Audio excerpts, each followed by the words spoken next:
Hi guys, this is Jeff at Slavens Racing. This video is about a couple of tires that are really hot sellers right now. We're having a really hard time keeping these on the shelf. Very popular items, and it's because they work so well. So let's dive into the differences here and what they are. So on the left we have Dunlop EN91EX, and on the right Dunlop AT81EX. These are both gummy tires. That's really pretty much all I use, except on my trail bike. On my dual sport bike I use some other tires, but for trail riding, gummies are the way to go for most of us, and they definitely are like cheating in a lot of situations. They'll just get you up stuff that a regular moto tire won't. All right guys, so let's start with the EN91 over here on the left. Show you this tire here. This is what the tread pattern looks like. And you can see here, it's got kind of a tall sidewall compared to this tire over here. All right, so the EN91EX is not a tire that I'm going to use for trail riding, although it works great for that, and I'll explain here why I'm not going to use it.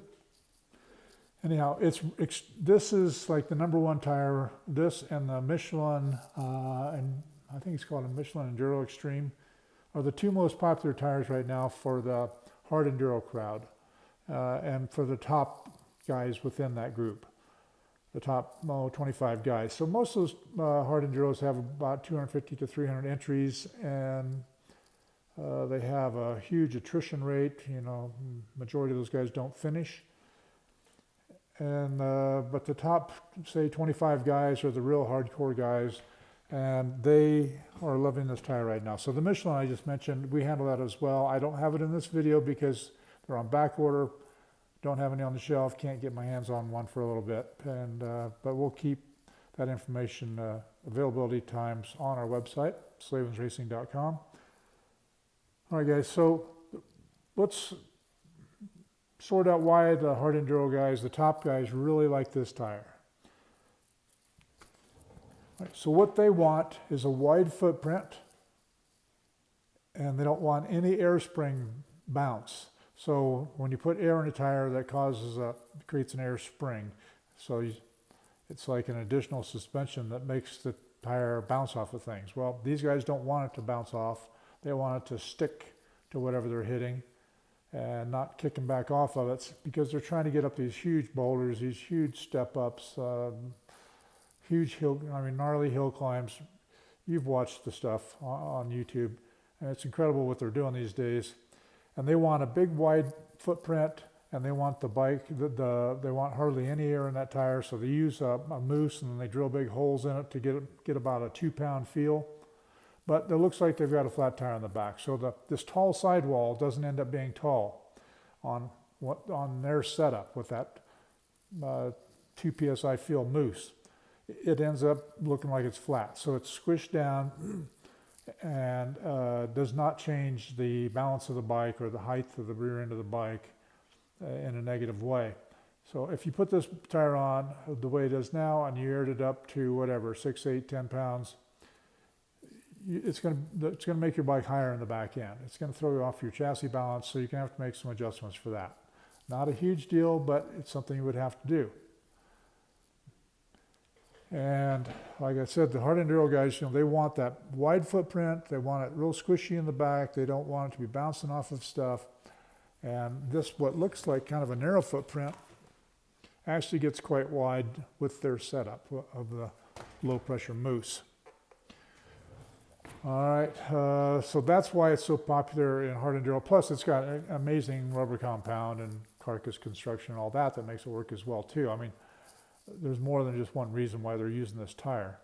It's not just that high profile. It's the overall construction and the way the tire performs. And we've got several hard enduro customers. We've got some hard enduro guys locally. One of them is one of our test riders, and he's crazy about this tire right now.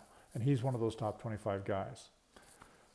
All right, so that's, if you're a hard enduro guy, I'd say get all over this tire or the Michelin, and do the setup I just mentioned. All right, for us trail riders, who like to ride something a little bit less gnarly. I still like all the hard stuff, but I don't need to get to that super extreme throw your bike down the hill stuff. This is a 110/18, and you know, in the past I've made videos and I've talked a lot about how the sizing of motorcycle tires is a joke, how it just doesn't make any sense. And here's a prime example. These are both Dunlops.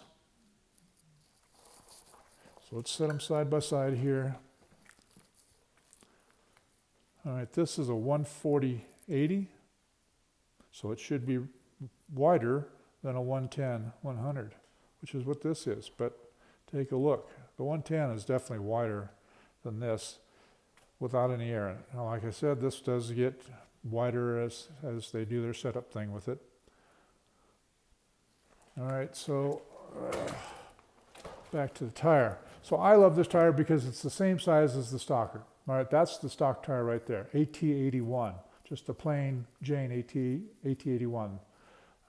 Just a regular compound with about a 70 durometer, probably. I haven't tested it. This is about a 50 durometer, and it's the exact same tread design as that AT1. It's the exact same profile, same height, so it's not going to make any differences in your chassis setup.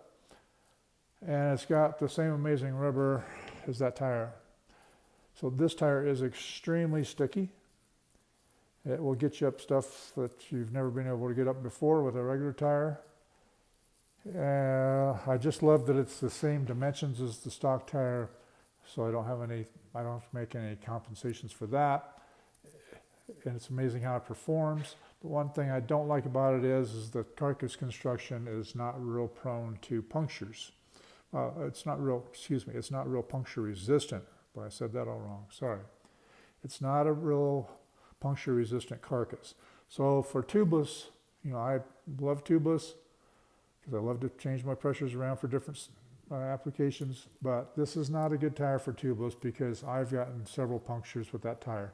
So I've switched over to running a Nitro Moose plushie. That gives me about a 6-pound feel in the back, and it works very well with this tire. And on our website, we've got charts on there that show you which one to pick. Okay, guys, I hope this helps you make an informed decision on this. If you're a hard enduro guy, I really recommend that EN91. And for trail riders, this is my favorite new tire, the AT81EX. Definitely, you know, we've got a lot of great Gummy tires. I mean, I don't know how many, probably 10 of them or something. Used to be, there was 0, and we had to use those friggin' trials tires that wiggled and wobbled. But now we've got lots of hybrid tire, Gummy tire choices. And Dave at the shop made a video recently where he kind of blasted through those, and people want to know which one's the best. Well, they all work great. They really do.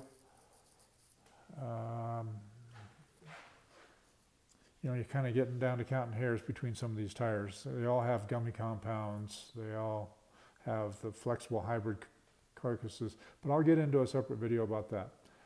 All right, guys, if you would, please like us on Instagram and Facebook. Subscribe to us on YouTube. Stop by the store once in a while. And I hope to see you out on the trail getting some throttle therapy. That's all for now.